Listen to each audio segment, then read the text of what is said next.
Hi guys, welcome to Richard Kabili YouTube channel. In today's video, I will teach you how to turn on or off dual timing on itel S15 mobile phone. And okay guys, but before we start, kindly subscribe to my YouTube channel by pressing the subscribe button and the bell to notify you if I have new videos. Okay guys, let's start.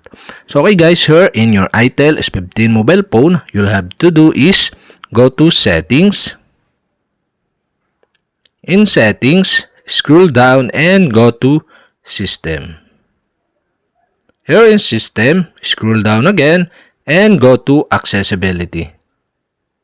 In accessibility, scroll down and interaction control section, you can see the dual timing. And okay guys, the dual timing is off. And to turn on this, you'll have to do is stop the dual timing. Here in dual timing, you can see the switch button on the right side. To turn on the dual timing, you'll have to do is switch on the switch button on the right side. And that's it. Okay, we have successfully turned on. If this turn on, you can adjust the delay before click. So okay, you can adjust to the right, the delay before click, or you can adjust to the left. And that's it. So if you are using a mouse, you can set the cursor to take action automatically when it stops moving for a certain amount of time.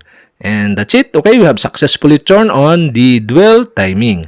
And to turn off again, you'll have to do is switch off the switch button on the right side. And okay guys, that's it. We have successfully turned on or off the dual timing on itel S15 mobile phone. And okay guys, if you have a question, kindly comment below and don't forget to hit the subscribe button and the bell to notify you if I have new videos. Okay guys, thank you for watching.